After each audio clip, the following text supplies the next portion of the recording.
Welcome everybody to the 2020 US Rowing Annual Convention. This is the first presentation of many. Thanks for joining us and making the conscious effort to get better.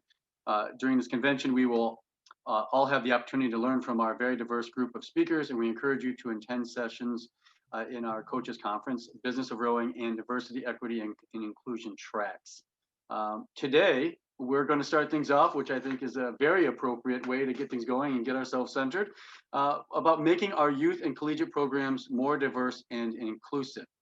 We have three brilliant speakers with us today: Liam Miranda, hailing from the 518, Malcolm Doldron, and Craig White. Guys, first, let's thank our sponsor. Row 360 is sponsoring all of our keynote talks this week, and they're awesome to work with, and we are very appreciative to have them.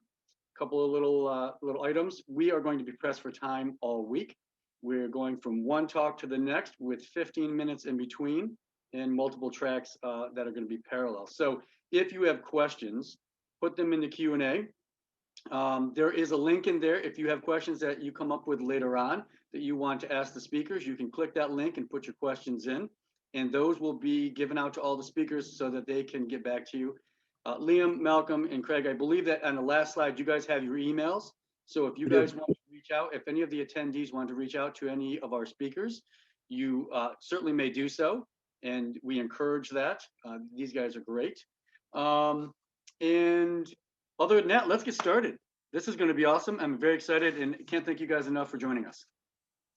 Well, thank you so much, Chris, for having us to talk about this really important topic. Once again, my name is Malcolm Doldron. I'm the head coach of lightweight rowing at Boston University. And just to give you a brief overview of the panel structure, think of this talk as moving from internal to external. I'll frame the issue of making our youth and collegiate programs more diverse and inclusive. I'll provide some leadership theory, and I'll really focus on self-work, what we as coaches can do internally.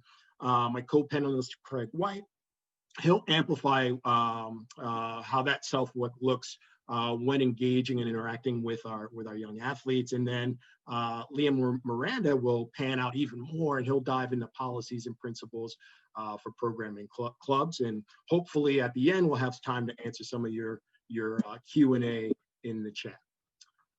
So why are we here? I come to the conference every year because I want to learn to be a better coach and a better leader. I'm always looking for that nugget, that pearl of wisdom to really help my team get a little bit better, myself get a little bit better. And so here we're looking to provide some practical ways to make our rowing community, our clubs, and ourselves more accepting, more open, and more inclusive. And so I look at this image of kind of the pre-race breakdown, the hands-in huddle, right? In that huddle, we all have specific identities. We all have experiences that shape our worldview. We're Black, we're white, we're upper class, middle class, we're cisgendered, we're trans, we're gay, we're coaches, we're rowers, we're coxswains. And we as coaches and leaders, we need to create a space on our teams for all of those identities. We need to give them agency, and we need to get them to work together towards that common goal.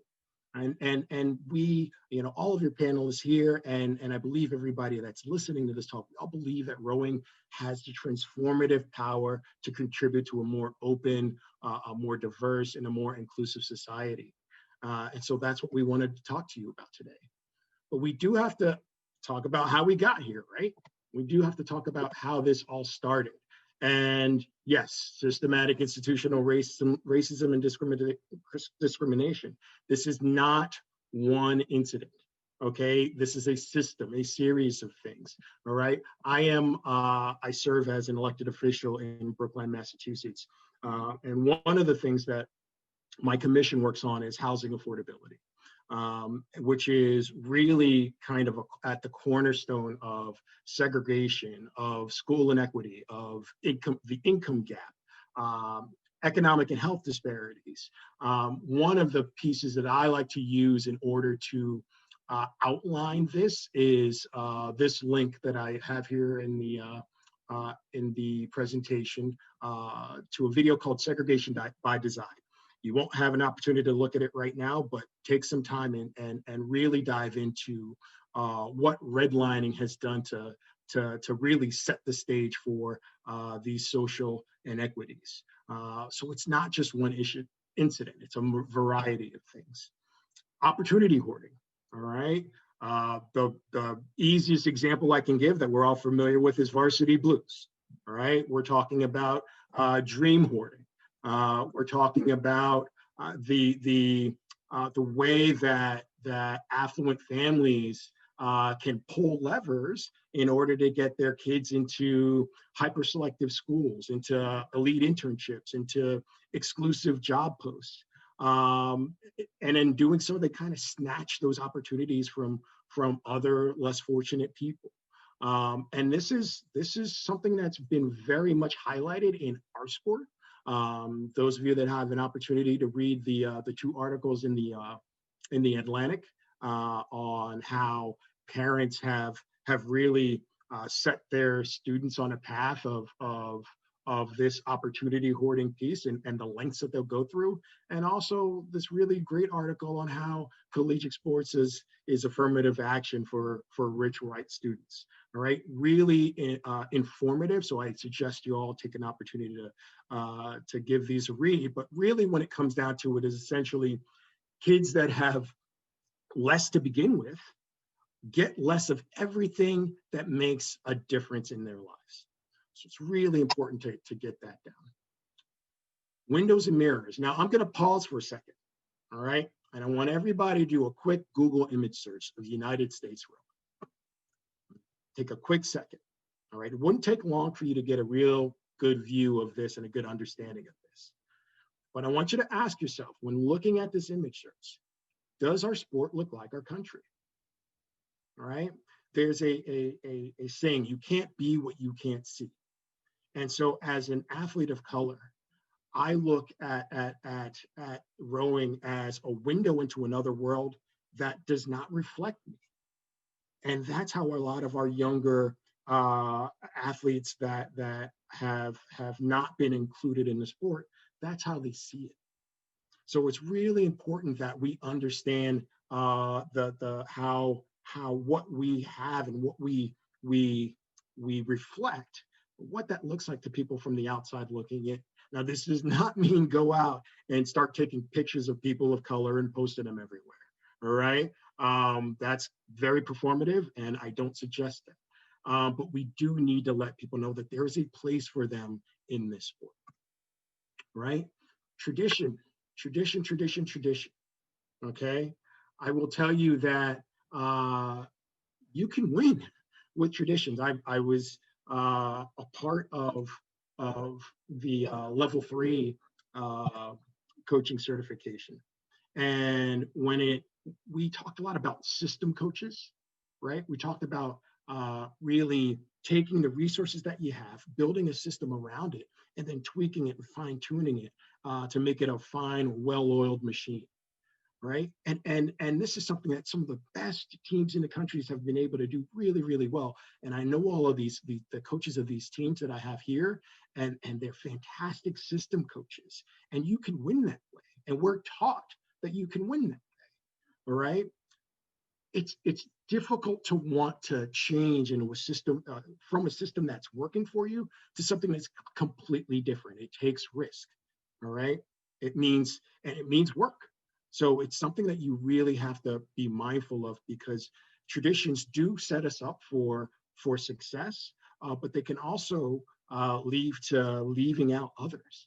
So it's something that we really need to consider as we move forward. So what I want to do is give you the case for inclusive leadership. All right? Why should we change?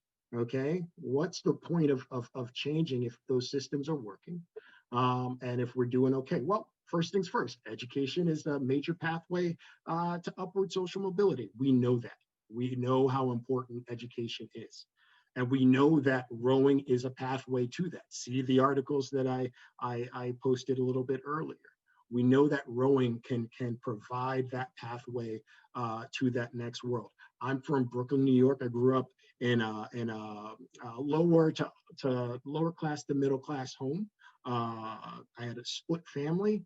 I entered this sport. I traveled the globe. You know, I have a wonderful job. I have a fantastic family, and I've been afforded many opportunities that I would not have without this sport. Okay, and it's really about the way that you can elevate yourself once you find something like this and you love it.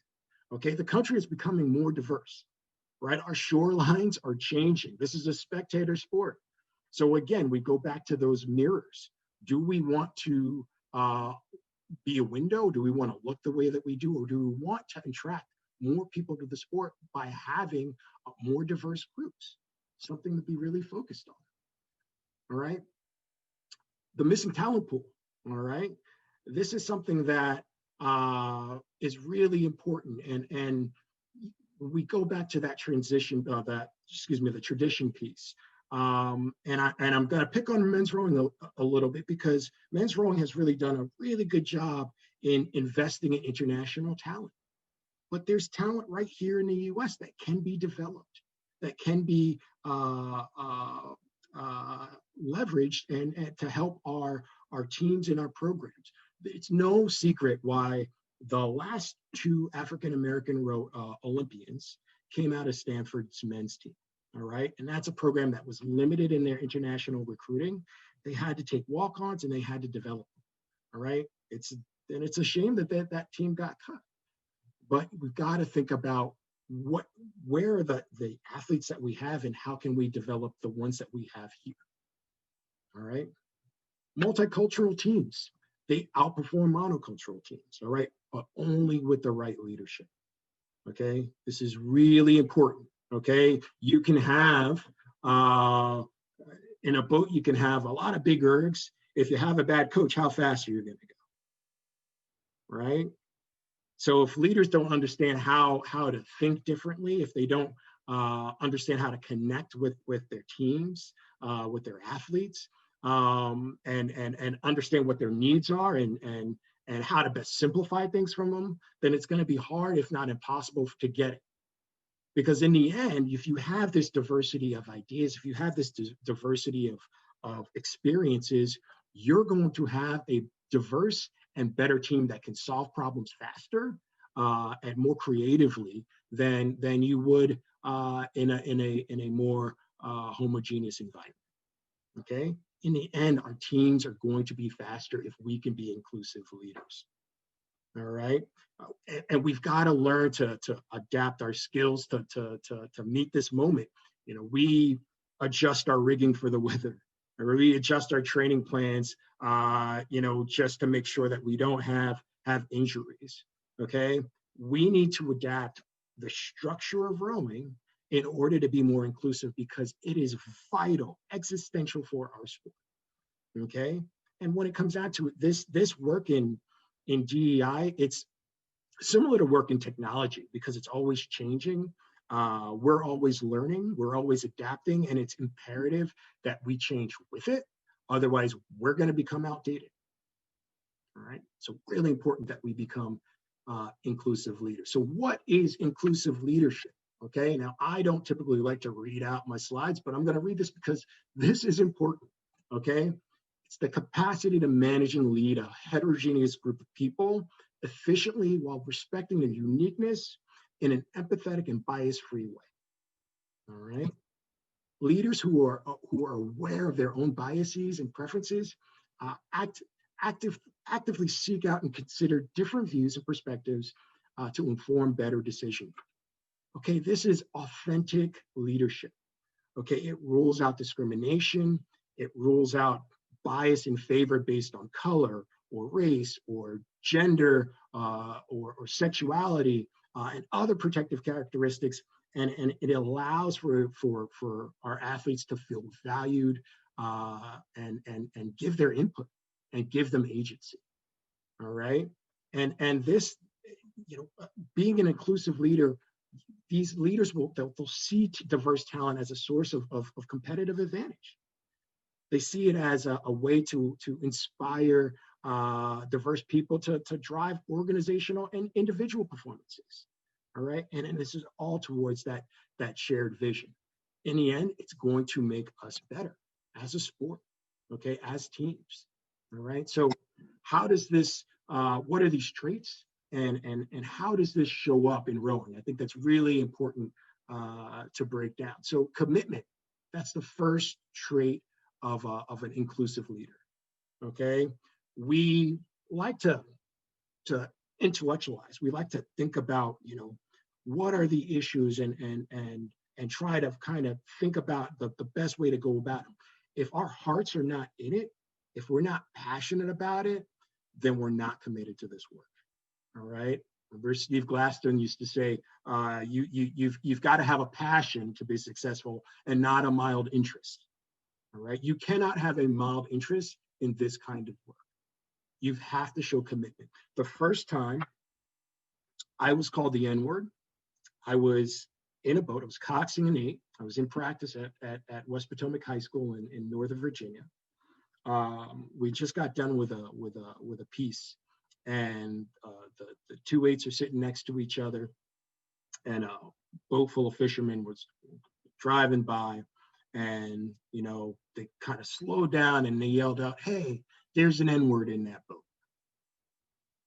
And there was just a hush of silence, and everybody in both boats looked at me. And and clearly I was the only man of color out there. I did what I would do in any of that in that situation anytime. I looked at my coach. By the time I looked over at my coach, his launch had already taken off towards those 2 fishermen. And one of the things that they did not know, that my coach, Chick Little, rest in peace, his day job, he worked for the State Department. And later when we found out, after he passed last year, we found out that he was probably a spy for the U.S. government, running agents in places like Bulgaria. And so when my 5'5" coach in his launch drove up to this boat of fishermen, I could see from my perspective how afraid they were. I couldn't hear what he said, but I knew that he had said something that made an impact. We get off the water, and we traveled on buses in order to go back and forth to practice. When we get off the water, and coach says, "Nope, you're not getting on the bus. I'm driving you home." So he drove me home, and he had to come into my mother's house and tell her that story. He sat down, he had dinner with us, he walked her through it, and he was just there for me. He made sure I was okay. He showed up for me. That's commitment. That's what this has to look like. Okay? Commitment is not performative. It's not gonna be a blacked out Instagram screen. All right? And performative commitment, your kids are gonna see right through. Okay? You've got to be committed. One way to show commitment to this work is to have courage. All right? You've got to speak up. You've got to call out your teammates, your team leaders, the coaching staff, your colleagues. Maybe you've got to call out the administration. Maybe you've got to call out your university. Okay? You've got to make bold statements about being anti-racist. Okay, and actually act accordingly. All right, I every day I bless the coaches that took a leap of faith and hired me, because I know that I was likely the first man of color that they had ever had hired before. So they took that leap of faith. Okay, and it takes courage to do that. Okay, you've got to be able to call out racist policies and make them anti-racist policies. And I know that Liam will highlight many of these ideas a little bit later on. But you're going to get a lot wrong. Okay? So also part of courage is having the courage to be vulnerable. All right? Humility is really crucial here. We've got to keep learning, and we've got to keep staying courageous. And one way to really get less wrong is to be cognizant of bias. Okay. And this, I really think this is the hardest one. This is the most difficult to pin down, because this is about how we were raised. This is about how we see the world. This is embedded into our psyche and the fabric of who we are. And we really need to be mindful of what we bring into situations. Okay. And this is going to become really important in your recruiting practices, in your hiring practices, in your scholarship allocations for those of you that have the luxury of that. All right, you've got to recognize that implicit bias and be aware of how it affects your decision making. Okay, how we judge people according to stereotypes, how we tend to be attracted to people that look like us. All right, or that that seem like they like us just because of how we view them. All right. Favoritism is going to be an issue here. All right. We've got to be able to root all of those things out. Okay. I remember I got passed up for a job where I was on staff with the person that eventually leapfrogged me in a higher level position, with more experience and better performance. And I have been leapfrogged for jobs and for opportunities. And the quote that I got in a couple of these situations was, it just wasn't a good fit. What does that mean?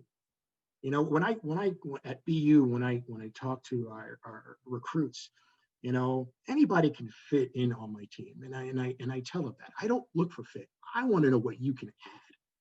And so that's really important about being an inclusive leader, is making sure that you're looking for people that can add to your program. Okay, and you've got to be cognizant of the biases that you bring to the table. Okay, one way to be cognizant of that bias, right, is to be curious. All right, show some curiosity. All right, and we're, as coaches, as leaders, we're always thinking, we're always learning, we're always innovating, we're always trying to be better, but we've got to do that in an inclusive space. Okay, you've got to seek out diverse perspectives. You've got to listen, and listen with intention, and not to gain advantage and not to respond, just hear. In coaching in DC, where I actually learned how to coach, when I was a first year coach at Thompson Boat Center, I was also managing the front office. So I was basically schlepping singles and canoes and kayaks off the dock in between coaching sessions. And I had a man that would sit next to me every day, and we would just talk about rowing. And he was just curious about what I loved about the sport and how I viewed the sport. And he would impart a little bit of knowledge on me too. All right. That man was Alan Rosenberg. I used to spend almost every day with him for about an hour plus, sitting on the bench there. Okay. And he was just curious about me. Right. He was just interested in getting to know who I was as a person. All right. Tony Johnson, another man that was just really helped shape a lot of my views here.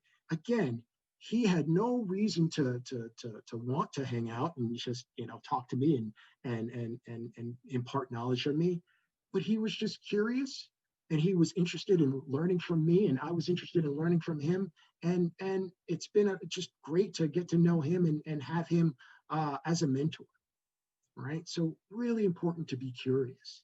All right, part of a way that you can be curious is to be culturally intelligent. Okay, all right, we don't know what we don't know, so we're going to have to go out and do research, especially when it comes to communities of color. All right, family structures, how do they fit? How does it fit in your recruiting?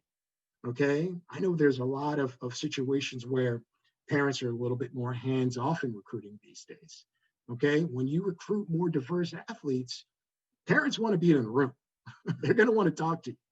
Okay, and so you've got to be mindful of the different subtle nuances that are there. Okay, what is we're approaching the holidays. What's appropriate to send as a card from your team? Okay, understand those things, because if you don't, you're going to have miscues, and that's okay from time to time. All right, it's okay to make mistakes in this work. You're not going to be perfect, but you do have to raise your level of awareness. So pay attention and learn to be culturally intelligent. Okay, and also inclusive leaders are collaborative.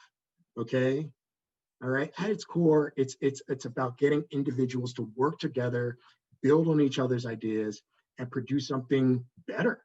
All right, to solve problems. All right. There's the saying that the old IQ is how smart you are, and the new IQ is how smart you make your team.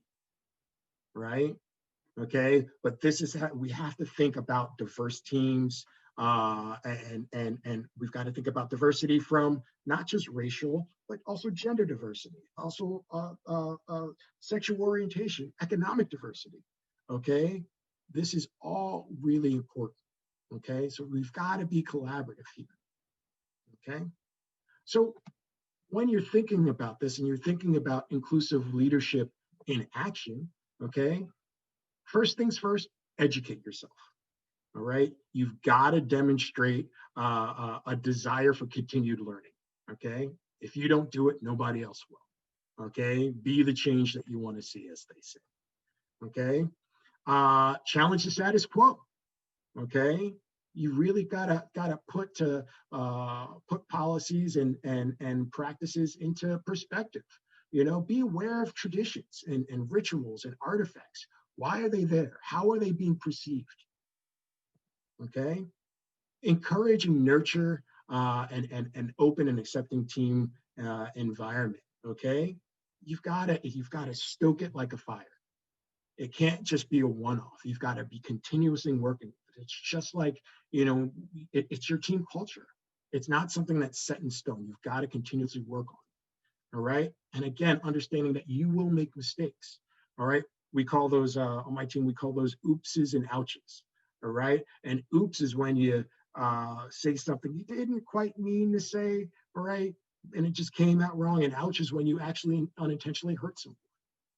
You've got to be careful with those oopses and ouches, and learn from them, and listen to understand, and listen not to respond. All right, be human. Be human, show awareness when when world events go on. We are citizens of this planet, and things will happen. And if we don't take the time to address George Floyd and Breonna Taylor and Ahmaud Arbery, when we, and even Matthew Shepard, right? We need to make sure that we take time to address those things real time, okay? Because it will affect your athletes. Engage them. They're not a monolithic group. You've got to engage them. Okay, and it's been a joy of my career to get to know each and every athlete on my teams.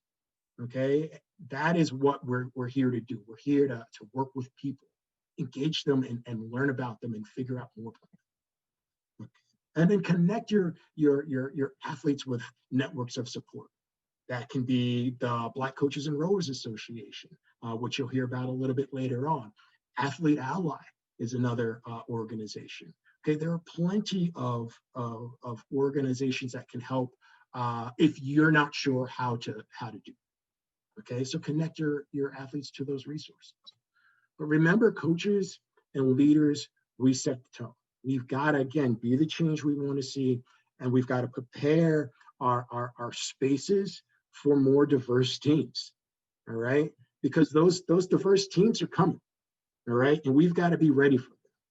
All right, and so I'm going to have Craig lead in and talk a little bit more about how about his team and this interaction, and how you can be a more inclusive leader with these young people.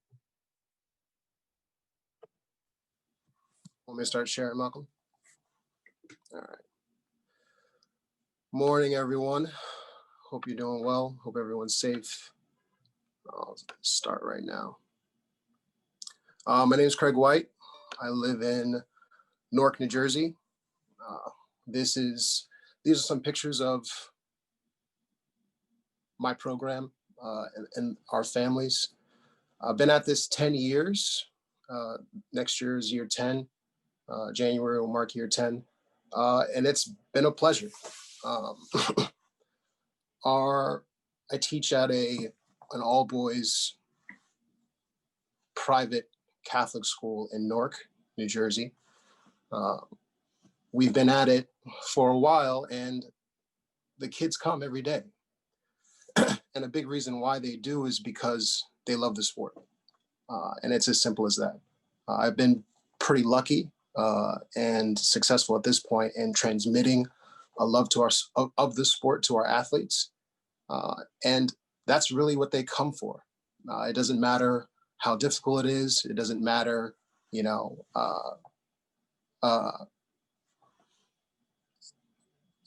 it doesn't matter how far we've had to come. They show up every day because they want to know more about rowing, and they want to be good at rowing. They want to build their competitive knowledge in the sport. So that's what I try to do every single day with them, whether it's virtually or in person, whether we're in Newark or we're in Philadelphia. That's what we do. And that's why these young men show up every day.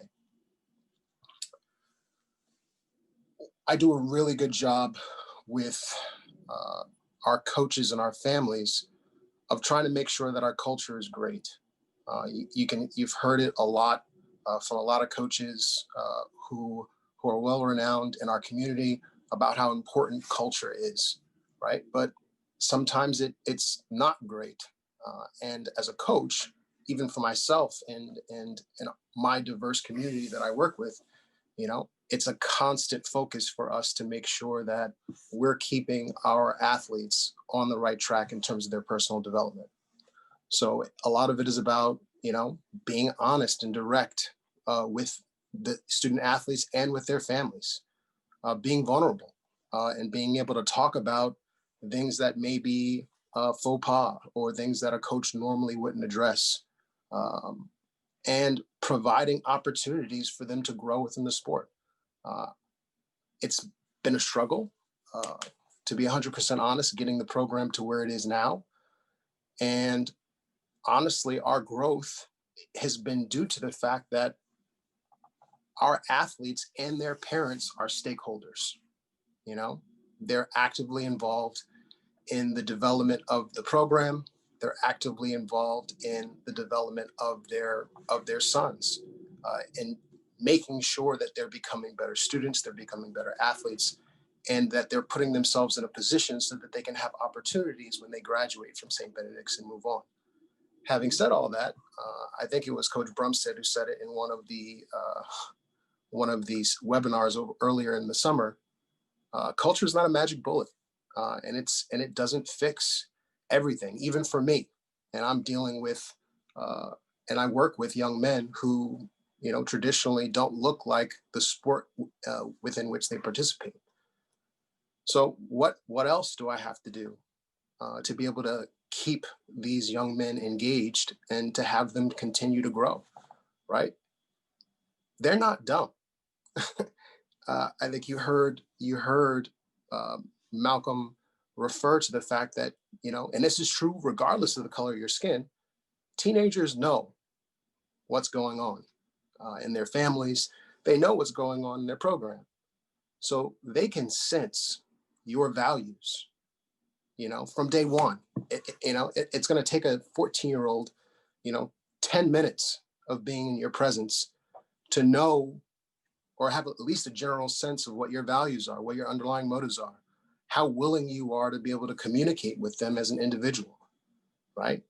And how present, you know, Malcolm also talked about present, how present you're willing to be in their life in terms of their development as a young adult, in terms of them becoming a better athlete, them getting faster, them learning the traits and values that are integral to being successful at rowing, right? And it's really important to go out of your way to make sure that these young people, these young women and these young men, that they feel safe and in control of the process of getting faster, right?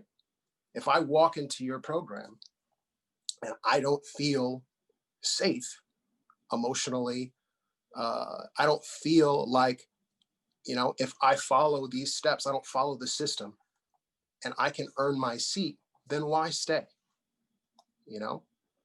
Uh, Talking about Coach Gladstone, he, in one of the talks that he did earlier in the summer, talking about how to select the best programs, to select the best athletes for your boats, right? Talk about the selection process. He said that one of the worst things you can have in a team is a self-centered, narcissistic athlete, right? And I rode in college, club at William and Mary. Everybody knows what that's like to have, a jerk in your boat, and what that does to your dynamic. And you work really hard to be able to hopefully weed those people out so that the team can continue to perform at a higher level. But we all know the tension and the anxiety that comes along with having to deal with somebody who's just interested in themselves. Imagine having to add another layer of that in your training experience, and that comes in the form of bigotry, right? So like, take a minute and think. I would really encourage you to reflect about your program and ask yourself, would you want to be a part of your own program if you were other? If you're Black, if you're gay, if you're a woman in some cases, if you're, trans, Asian, you name it, would you want to be a part of your own program? And if you hesitate to say, ooh, well, I don't know, then you got work to do. We just added a girls prep division to our high school. I'm going to have to learn how to work with young women, because we're going to have a women's program moving forward. So I'm going to learn how to have to do that. I'm going to have to learn what I can and cannot say. I'm going to have deep, meaningful conversations with the young men that I've been coaching over the last 10 years so they know how to coexist appropriately and professionally with a women's program. That's something that I know that I'm going to have to do this year coming and in the years ahead. But I can't ignore it. And it's something that has to be constantly present in my mind. And speaking about ignoring things, it really boils down to you paying attention to your athletes, right? I have conversations with parents often who will come up to me and say, well, I don't know what's going on with him. He stays in his room or he's just on his phone. He's not talking to me, da, da, da, da, da. And they're like, Coach, I don't know what to do. Right. And what I try to encourage some of our parents to do is just to watch. If you are a parent or you are a coach or you're a teacher, you know what's going on in your students' lives if you pay attention, if you assess and observe, right? And I teach math. If I walk into a classroom and I see a student with his head down on the desk, I have two options. I can continue to mosey on with my lesson and just present the material and, move on and present the quiz on quiz day, or I can engage with that student and I can meet him or her where he or she is and figure out what's the issue. What's the issue? What do you need? Is it because it's too easy? Is it because it's too hard? Is something going on at home? And more often than not, I can tell you as a coach and as an educator that it really just boils down to being willing to ask questions and, more importantly, getting to the right one. And Malcolm alluded to that before. It's communication across the board, communication with the families, communication with your students, your student athletes, and making sure that they're on the right path for success so that they can be in a position to be able to improve their own lives and hopefully add value to your program, which is what the ultimate goal is to do.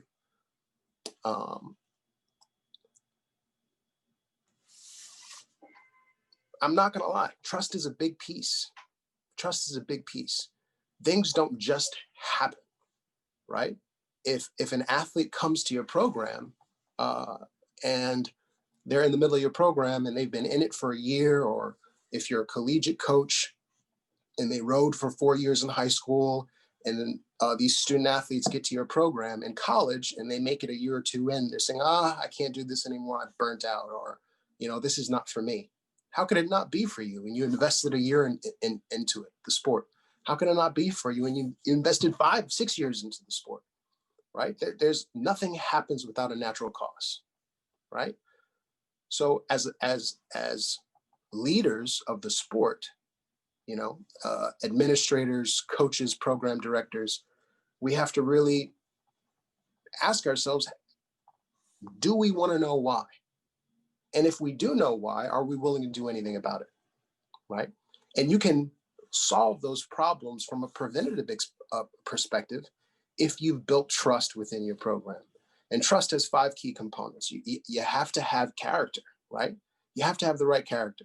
If your values are aligned in such a way that will promote the success of your athletes, regardless of their sexuality, regardless of their socioeconomic background, regardless of the color of their skin, those young women and men are going to be in a position for success, right?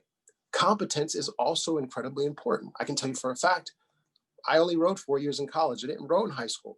So when I came back to Newark, after spending years in Virginia and DC, learning more about the sport was big for me. And it still is to this day. I thank Chris Jason and USRowing. I've learned probably just as much from a technical perspective as a coach from the webinars that have gone on for the last 6 months than I've learned in the last 10 years. And me being able to transmute that knowledge and give that to my athletes, it makes them more excited about the sport. It makes them want to do more. And you can't just, all right, just get in the boat and do your thing, right? You have to be able to give a profound sense of knowledge and love of the sport to your athletes, right? Getting on an erg for 45 minutes isn't going to do it. These kids want to be on the water. They want to compete. They want to, be able to do all the things that we see the most elite programs in our country do, right? And that requires you to be able to communicate, right? You have to be able to communicate with your athletes, and you have to set up a culture such that you're holding students accountable. You're holding them accountable, and you have clear expectations, right? I coached boys for 10 years. I can tell you flat out, they love having clear expectations to meet. I want this GPA. I want you to be here every day in this uniform at this time, exhibiting these behaviors 24/7. Kids love that. Kids love structure. I know you might be laughing, but they do. They really, really do. And it's important for us not to assume that, just because you're Black or gay or a woman, you can't meet these standards, so let me lower it for you. Let me make it easier for you. Let me reduce the standard because your capacity for excellence is lower just because I assume it to be, right? Kids don't want to hear that. Kids don't want to participate in that. And in my experience, you're not going to get the hook in their mouth that way, right? And the last piece is emotional intelligence. Malcolm talked about that. I think he used the phrase cultural intelligence, just knowing and getting the practice of learning how to communicate with these young people and their families. You can't fake it, and you can't fake it. I want to say 2 last things. One, to the athletes that are out there who can be perceived as other, and then I want to say something to the coaches. Steve Gladstone also said, let's make sure you're not pretending to be coached and I'm not pretending to coach you. So to the athletes that are out there, if you do feel some type of way and you don't feel 100% welcome in your program, I would say to you that you can't pretend, you can't pretend that everything is okay if it's not okay. You must, if you're an athlete out there and you're the only brown thing or the only, different person on your program, you have to stand your ground. You have to stand your ground. Don't let people push you away from something that you love, Okay, don't give people the ability to do that to you, right? You owe it to yourself, and quite frankly, you owe it to the rowing community, to generations of kids who may not even be born yet, who are going to fall in love with rowing.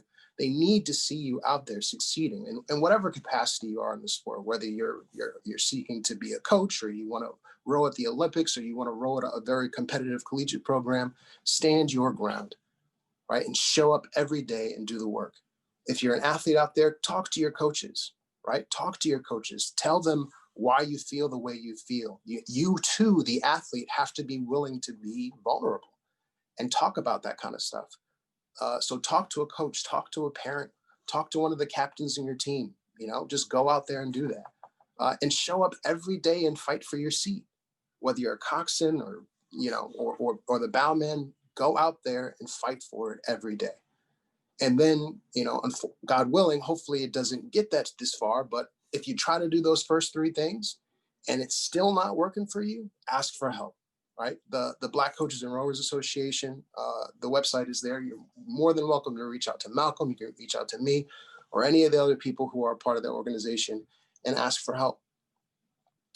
To the coaches, to all the coaches, regardless of what level you're on. I was just reading an article yesterday, talked about the politics of rhetoric versus the politics of reality. And the reality is that most programs don't look like mine. Right? Most programs don't even have, 5 or 6 kids that look like the kids that I have on my team. Why not? Fact. Why not? Especially if you live in a city or live within a municipality that's 30, 40, 50, 60% African-American and Latino. Why not? Right? Nothing happens without a natural cause. And don't, I would challenge you, I would plead with you don't put it on football, don't put it on basketball, don't put it on transportation, don't put it on finances. Ask yourself, what would you need to do? If you take all that stuff off the table, what do you need to do to be able to get people to want to be a part of what you are doing and fall in love with the sport? Because football exists in New Jersey, where I am. We have the best soccer team in the nation at our high school. We have one of the top 10 basketball programs at our high school. Basketball is the thing. Soccer is the thing. Football is real. But guess what? Rowing at St. Benedict's is, next to soccer, is the most popular sport at our school. So, you can do it, and it's not because I'm Black either. I know lots of coaches that are African-American who can't get kids to perform for them and can't get kids to work for them. Just figure it out. Like, take time to really think about what's happening and what you can do. And what I would say to you is just do no harm, because the most important thing you need to understand is that coaching and teaching and parenting, all of these relationships, when we're guiding another life, right, through the process of being able to seek excellence and grow, you can change, and you are in a position to change someone's life forever, by what you say and what you do and how you encourage people and where you steer people in their development, right? And if we can figure this out, if coaches can figure this out, rowing will be the most popular sport in America, period. My kids look at getting on the water like it's, like they fiend for it. They live for it every single day, right? And I truly believe it's because of what rowing does to you when you're out there, especially if you're in a team boat, right? There's just nothing like it. There's nothing like it. The values that the sport transmits, how it teaches us to work together, to be able to find a common goal, to be able to work hard and achieve something that's difficult without the glory, without the noise. It's just about being able to do something that's hard and difficult together. And we really need to remove ourselves from this, the way we think about communicating with God, right? God can't possibly understand my human emotions, right? So we may be able to think about God that way, but we can't think about each other that way. I can imagine what it would be like to be white and not have to put up with the BS that I have to put up with often. I can imagine that. So you can't say to yourself, well, I have no idea what it would be like to be in your shoes and, to be a Black man and deal with it. Yeah, you could.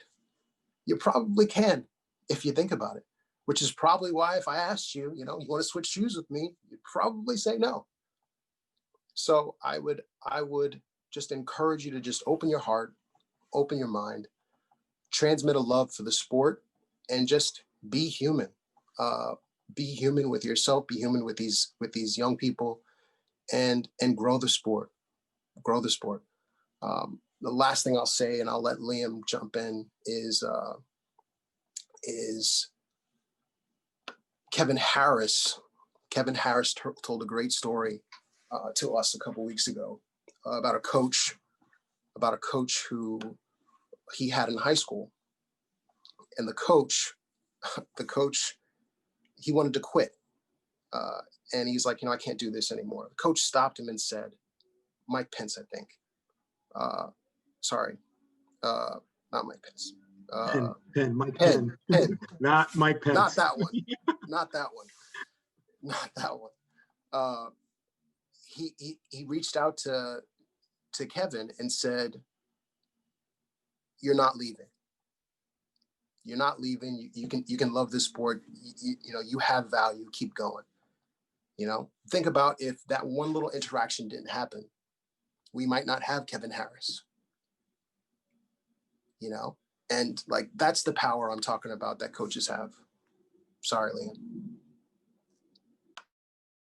No, don't apologize at all.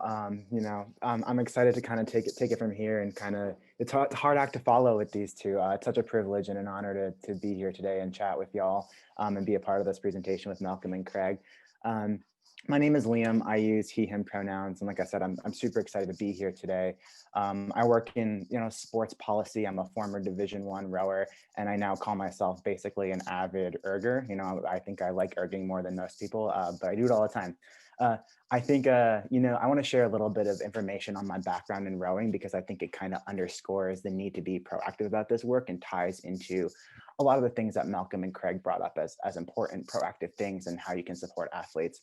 So like Chris mentioned, I started my career in the 518 rowing at Shenandoah and ended up being recruited to play at Duke from 2012 to 2016. I love rowing with all my heart. I love the sport. I love my teammates and coaches, but throughout all of that, I still struggle to be who I was and play the sport at the same time. I'm a transgender man, meaning I was assigned female at birth and spent 20 something years living my life, as a woman, being perceived as a woman.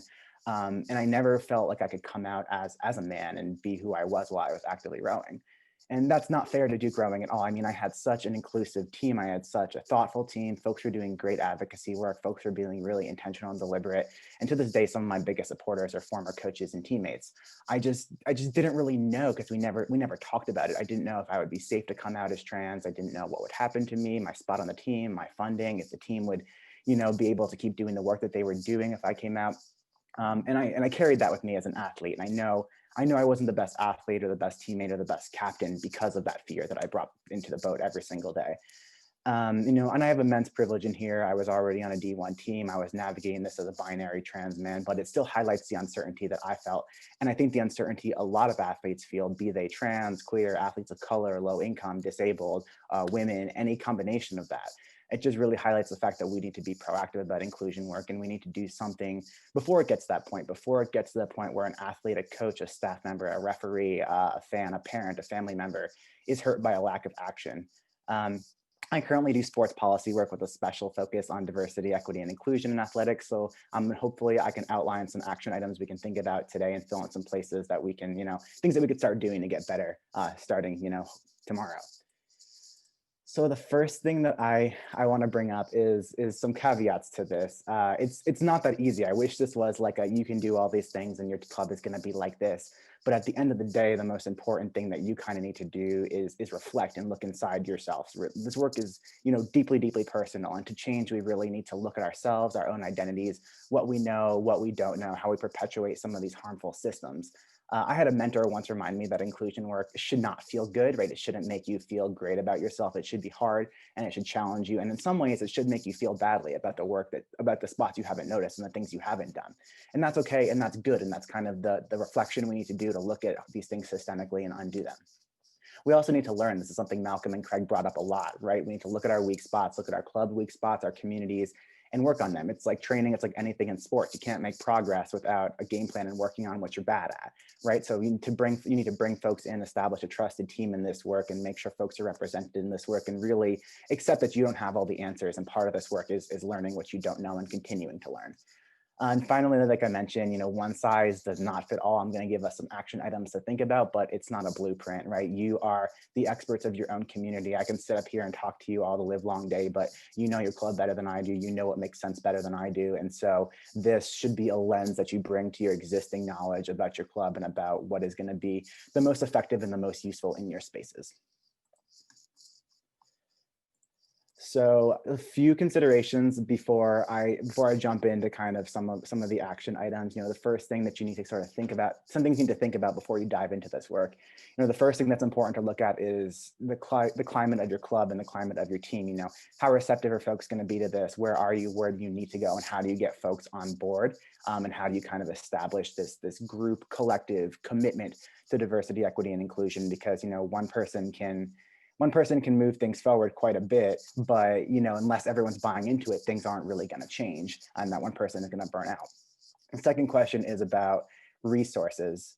What resources you have in terms of people, in terms of expertise, in terms of funding and times and capacity. How do you deepen these resources and how do you allocate resources where they need to go? How do you bring the right people in? How do you dedicate the right time and the needed time to this work?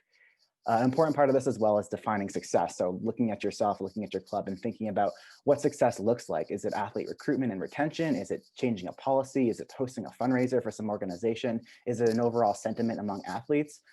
Think about what inclusion would look like at your club and think about the stakeholders that can really help you evaluate whether or not you're there and try and operationalize that. You kind of need that feedback and you sort of need that channel to be able to tell if the work you're doing is working or not.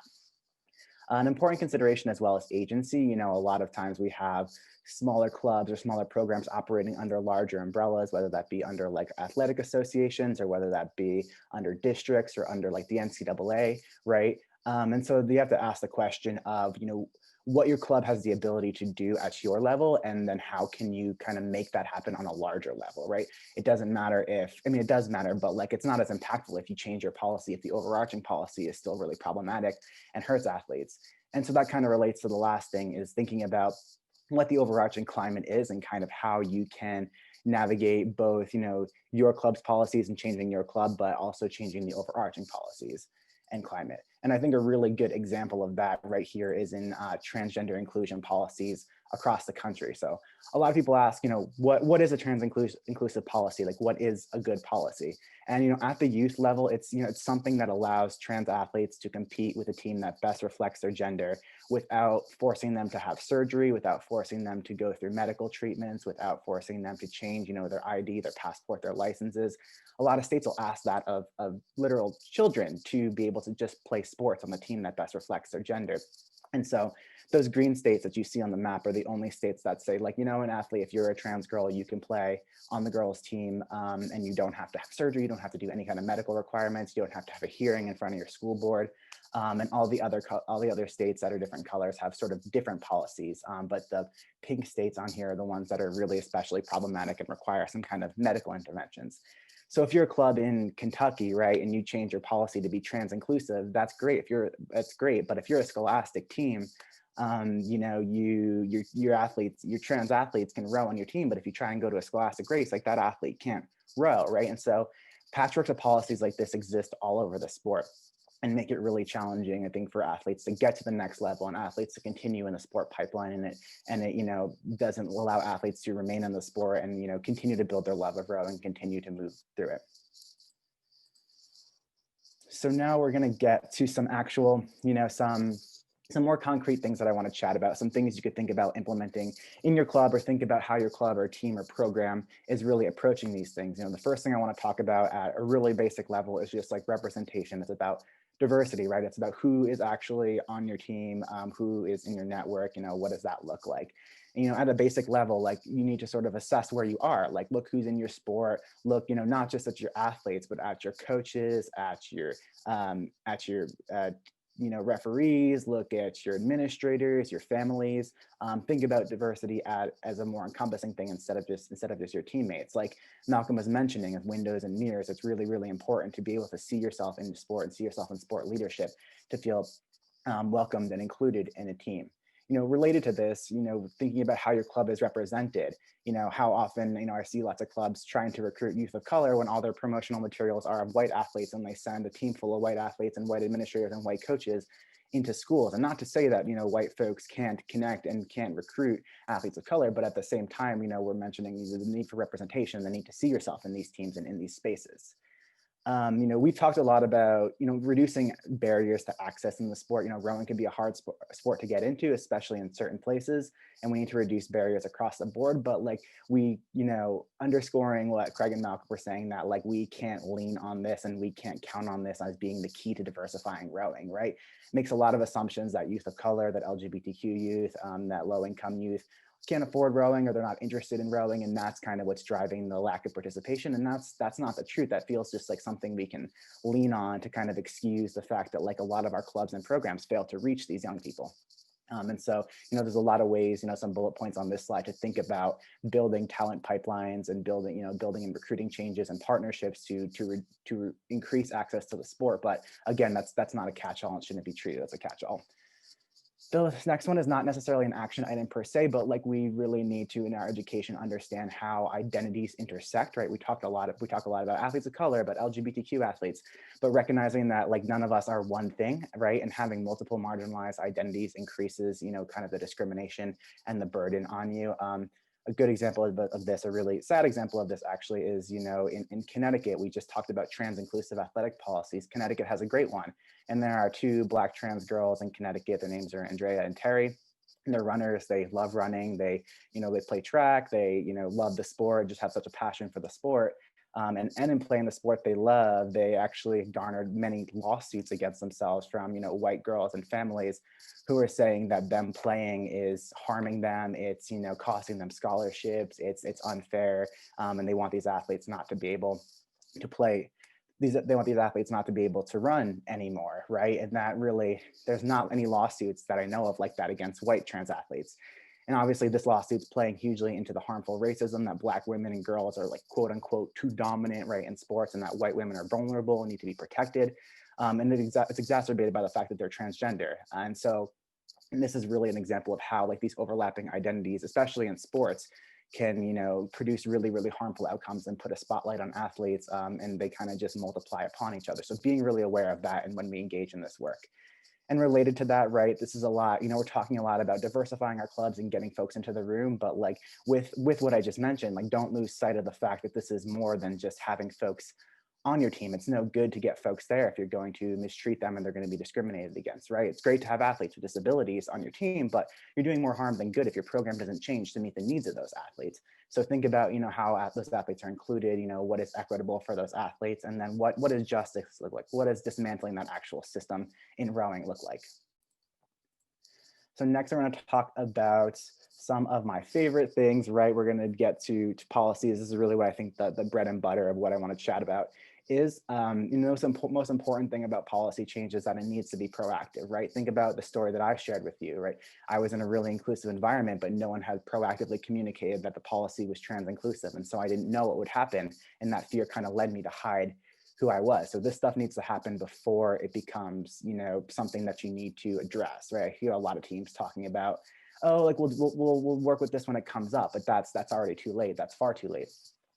The first thing that I think is really important is thinking about non-discrimination, thinking about anti-harassment, anti-bullying. You can put that in a code of conduct or just kind of make that a policy, right? And name the systems, right? Say, our club prohibits discrimination based on actual perceived, ability, sexual orientation, race, ethnicity, gender expression. Put it out there and display it and display that commitment so folks know that that's a value. A policy is as much of a value-based document as it is a procedural one. We talked a lot about trans inclusion, right? So in sports, make sure there's a pathway for trans athletes to participate. but also, make sure that the facilities and the structure of your program is welcoming to gender diversity. Think about, your restrooms, your locker rooms, the way you collect data. How do you, sort gender related data and other things like that? It's more than just access. It's about, like I said, inclusion and equity and justice. Next is athlete protest and social justice. Malcolm got at this, quite a bit when he was talking about bringing in world events and bringing in, discourse about inequity and injustice to your teams. Inequity is happening, and athletes are real people who experience that inequity in a very real way. I feel like there's a lot of discourse about how sports should be this apolitical space, which is kind of silly to me because sports has never ever been an apolitical space, right? And so I think it's important as leaders to encourage and protect your athletes to engage in protests, to engage in social justice actions, and use their platform as an athlete in their community to be able to make the change that they want to see. And so I think sometimes, protecting that in a policy can be really, really helpful, and communicate to your athletes that you see them as sort of those stewards and those agents and folks that can engage in those discussions and make an impact in their community. In terms of data collection, right, it kind of goes with benchmarking.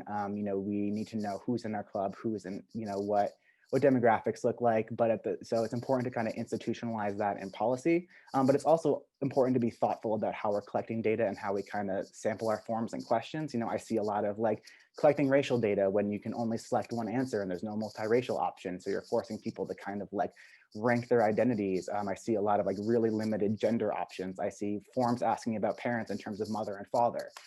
So just thinking about our forms and things in our club and how those may communicate a lack of inclusion or may not be representative of the people and the families in the clubs. Training, super, super important. Put that in a policy to commit to that, to commit to education, to commit all your stakeholders to education. It's really important to revisit that, not just go to one training once and then move forward, but really continue to push yourself and push your athletes and push your coaches and administrators and referees out of their comfort zone to commit to this work. Communication and social media. So we talked a little bit about how clubs are represented in social media, or how clubs are represented online. But I also think this is important to think about how you're engaging online. How are you engaging on your club's website? Share things. It's important to kind of share things related to social justice and inclusion. If you're making an anti-discrimination policy, put that pledge on your site. Just really be over the top with it. And some folks are like, oh, I don't want to feel corny. I don't want to feel like I'm trying too hard. And I'm like, no one's going to be mad at you for trying too hard to communicate that you're an inclusive space and that you're a safe space for your athletes. So if you feel like it's over the top, it's okay. I think, just really demonstrating that commitment is super important. Community partnerships, I won't talk too long about this because we've talked quite a bit about it, but thinking about how you write those into your policy to increase access to your sport and sort of get everyone on the same page with how you're going to engage with community partners and how you're going to continue to diversify talent pipelines. Access to sport, both in terms of financial access, writing policies about scholarships, writing policies about, talent pipelines, writing policies about, the way that you kind of can reduce those barriers and partnerships and in community things, but also literal access, right? We're talking about inclusion across the board, and we didn't speak too much about adaptive athletes or athletes with disabilities in this presentation, but that's a huge barrier for athletes with disability too, right? If we're recruiting those athletes, we need to think about, what our club programs are offering. We need to think about the boathouse structure. We need to think about all these things and being able to make, tweaks to our environments to support athletes of diverse abilities as well. Finally, this is a little bit of a wonky one, but I think it's also important to realize how civil rights laws can change from state to state and how climates can change from state to state. You saw that high school policy map, how the policies are kind of shifting all the time. And I think our state laws are a lot like that too, right? And the way that they're implemented are a lot like that too. Think about how it might feel to be a Black athlete going to compete in a state whose governor openly opposes the Black Lives Matter movement, or how it feels to be a trans athlete going to compete in a state that prevents you from using the restroom that matches your gender identity. So know these things and do your research and bring them up. So, they're probably on your athlete's mind. And so bring them up before they kind of become a problem or before it can cause your athlete any anxiety or stress. Just really let them know that you have their back through that. And additionally, in addition to state and federal policy, I think it's also important for clubs to be involved in local policy, because I think a lot of local things, like Malcolm mentioned, these laws really impact the lives of your athletes and your coaches and the folks in your communities. And you think about school to prison pipeline, you think about, disciplinary inequity in schools, neighborhood dynamics, gentrification, redlining, unequal policing, this impacts the environment that your athletes are living in and they're growing in and they're able to rest in and train in and be people in. And so being involved in these things and pushing to create more equitable policies at the local level is an important part of being a steward of your community, being a club that's really community driven. I think as much as you can get involved in that as well, super important to your athletes and super important to your community as a whole. Finally, I'm going to chat a little bit about practices. I won't spend too much time on it because I think we want to make sure we have time to get to questions. And I think also Malcolm and Craig did a great job of sharing some practices we should really keep front and center. But I'll just share a few little tidbits from some of the work that I've been doing in hopes that it's helpful to y'all. And so practices are really where the rubber meets the road, right? It's where we kind of operationalize our values and kind of make sure they're part of our daily discourse. And at the end of the day, this work is about values, about shared values. And you have to lead, but if your team and your community isn't on board, you're not going to get very far. So you just really needs to be framed as a values-based conversation about the role of inclusion in your team and in your team's identity. And it also means standing up for it, right? Having a value means acting when it's compromised.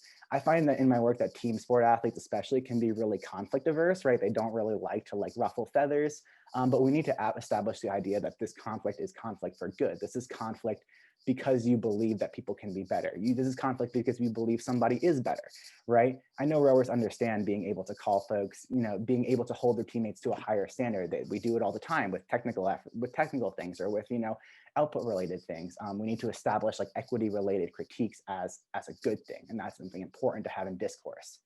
Like Malcolm and Craig mentioned, it's really important in this work to check your assumptions, check your stereotypes, check what you're thinking about people's interest and engagement with the sport. Speaking specifically about LGBTQ athletes, I can't tell you how many times I hear oh, we don't have LGBTQ athletes on our team, but we will do this when we need to. Some recent research came out that shared that actually over 80% of LGBTQ youth are not out as LGBTQ to their coaches. So I do want to flag, you never know what's going on with someone's identity, with their experience. And so always just being mindful that even if you don't think you have, an athlete of a certain identity on your team, there are lots of invisible identities and you most likely do, right? We talked a bit about language, right? There's both explicit offensive language. We think about slurs and bullying and harassment, and most of us know that that's not appropriate. But then there's also kind of implicit bias in our language. It's what we say, what we don't say, or how we say it. And do we hold athletes to different standards? Do we say different things to different athletes? I know a rower of color who would never, ever, ever get good job from a coach. It was always good improvement, or you're getting there, or that's you're on the right path. And they never said that to any of the non-athletes of color on the team.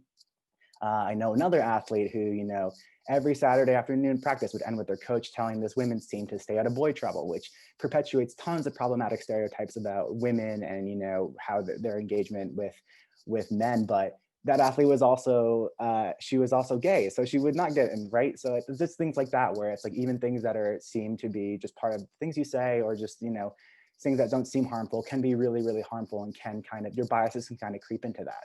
And I think, having bias is okay. We all have bias. There's no way you can eliminate bias from your life, but the whole goal of this work is to be knowledgeable about your bias and know enough to kind of check it and check when it's creeping in, and have the folks around you that can hold you accountable to addressing that bias.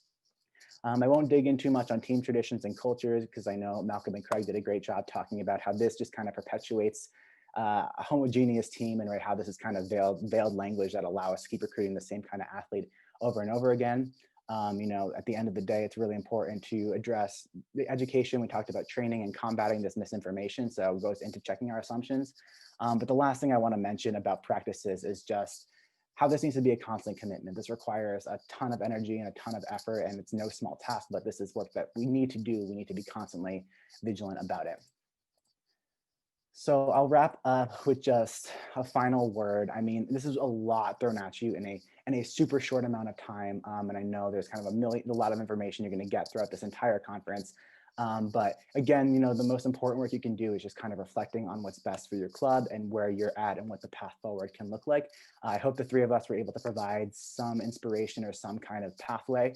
And, I just want to say that I so appreciate y'all being here today. I'm so proud of the sport and folks like yourselves who are going to lead this change on teams across the country. And I'm also so proud of, the LGBTQ kids, the youth of color, low income kids, women, disabled kids, other marginalized people who are continuing to fall in love with this sport while having to be their own source of representation and really fight to be included. That work isn't easy, y'all, and they shouldn't have to do it, but their team and the sport and the future of rowing is going to be better because of that work. And so to everyone listening in, and to that point, we're the three of us are always available, and we're on your team, and we're going to do anything we can to push the sport to better represent all of us. And our contact information will be on the next slide. So if you're dealing with anything, or if you need help, you want to chat, or you just want to connect folks with folks that look like you, or connect your rowers with folks who look like them, we're here, and please don't hesitate to reach out as you're doing this work. Malcolm and Craig, do y'all have any last words of wisdom you want to share with folks before we turn to questions? No from Craig. Malcolm? Let's go after it if people have questions. Yeah, I think we should set aside some time for questions for sure. All right, well, gee, so much to unpack out of my brain. We have 15 minutes. Liam, I'm so proud of you for being up here from home, man.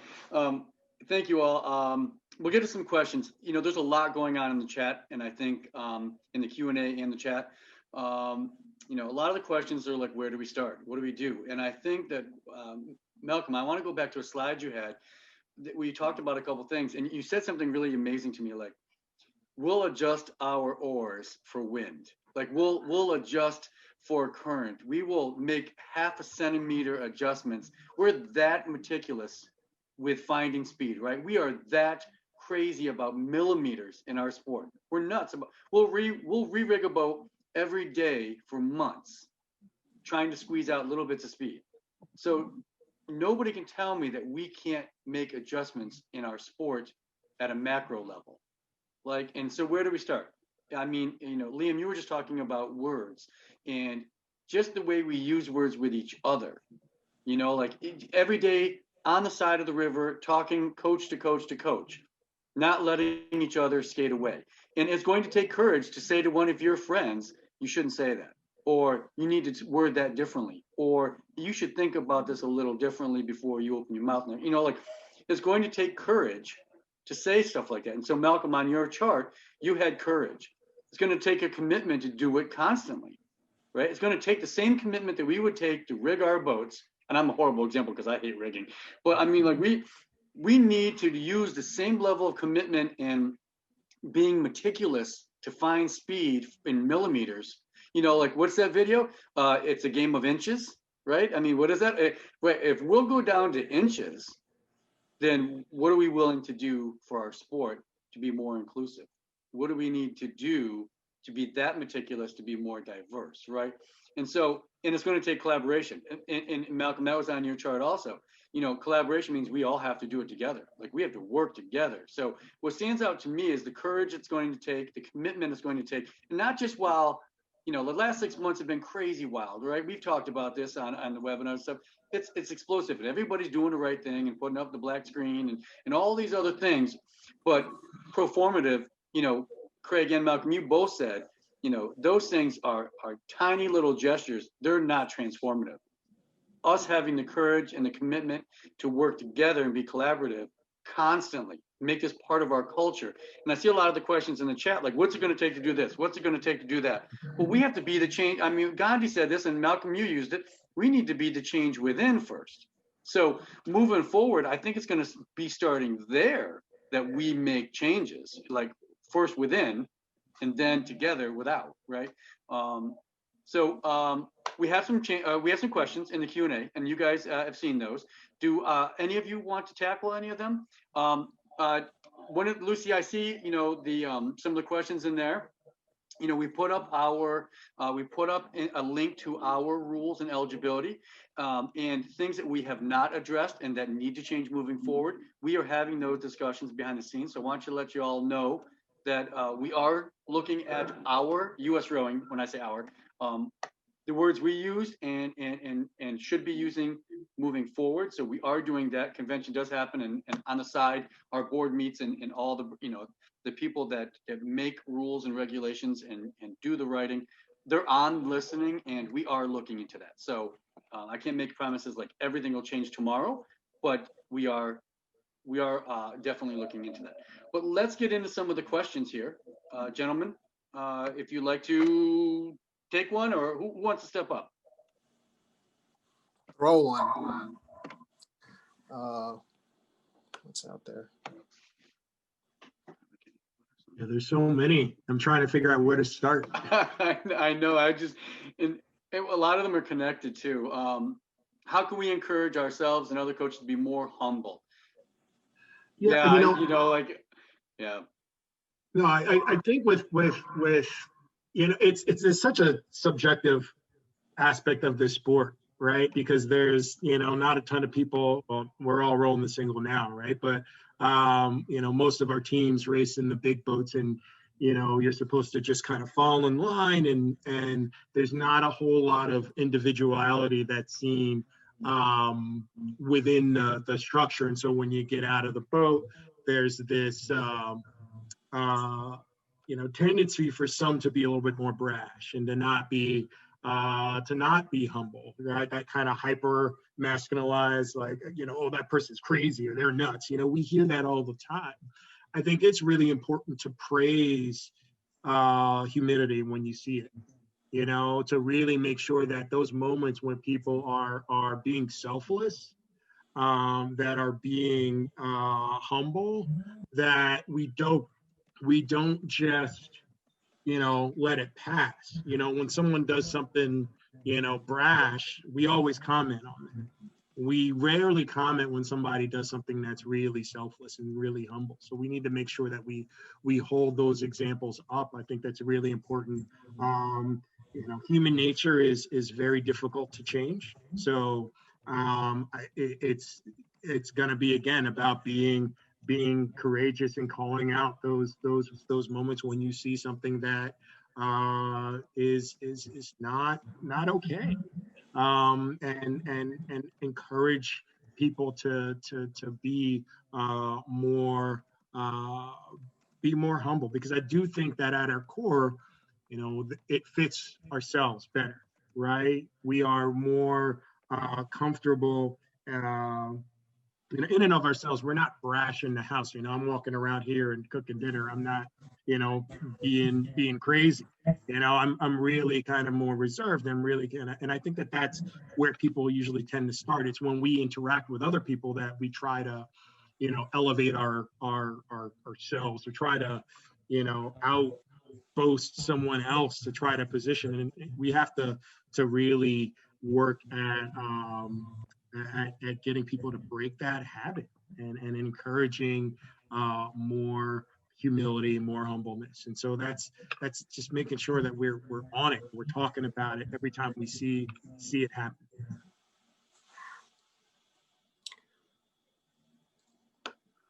I'll go after the one.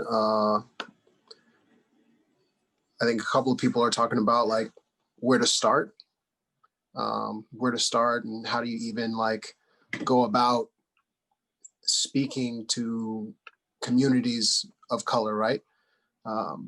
Brandon Johnson says all the time, whenever we talk, she talks about athletes will care when they know you care, right? So if you've got a team that's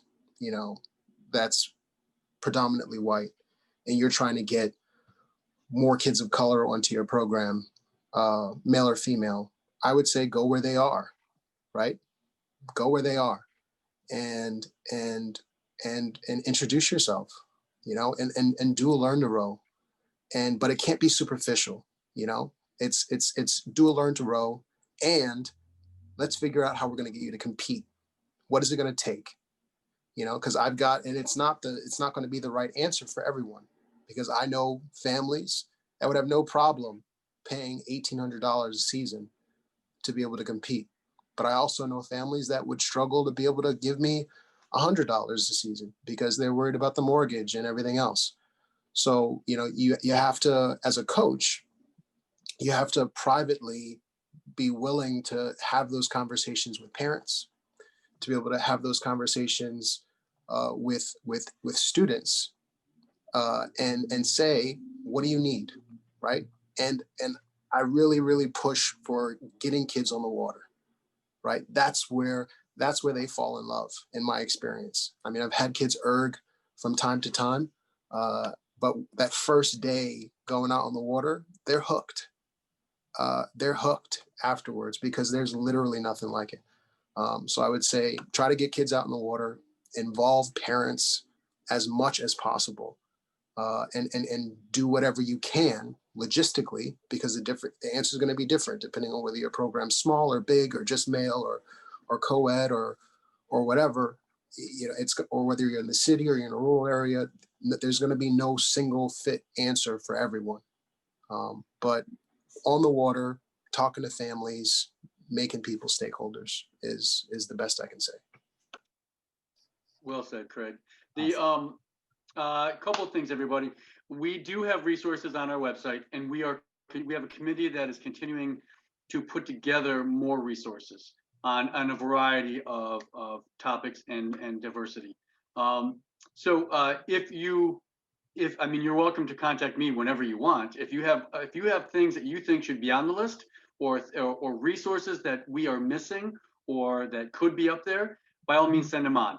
Another thing that I want to say is, you may or may not know, but we've done 1 or 2 webinars in the last 7 months, or 273. If this topic is blowing up, you know, like, I mean, look at all the different avenues that we can, and the rabbit holes that we can go down. If you want to do these, we're going to have a long, boring winter, I think, all of us across the country. If you got ideas and you want to do, I got a platform, we can do this. So like, contact me. Eric, you've got a lot of stuff in there that I'm seeing, Eric Chang.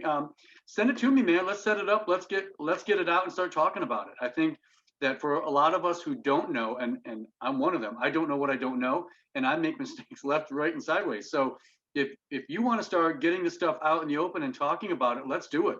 Let's get uncomfortable. That's what we'll call it. Let's get uncomfortable. We'll do 1 a week or 1 a month or whatever. So bring it on. But you've got to reach out, and just you can't sit at home and say USRowing's not doing this and this and this. You know, contact us. There's like 7 of us on staff. Contact us, and we'll make it happen. You know, so let's do it. We have 3 minutes, and I got to start another one pretty soon. So you know, you guys have been amazing. You are amazing human beings, and I think everybody who's been on this call is a better person for having this, being able to listen to you guys express yourselves. And I can't thank you enough for joining us.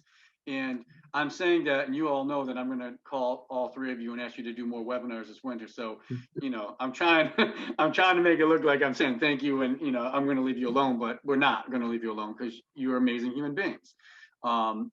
So, you know, guys, everybody out there, open invitation. We got space, we got time, we got energy, and all of you are out here saying that you all want to get better too. So we got energy. So let's collaborate. Let's have some courage, right? Let's make a commitment and keep these conversations going.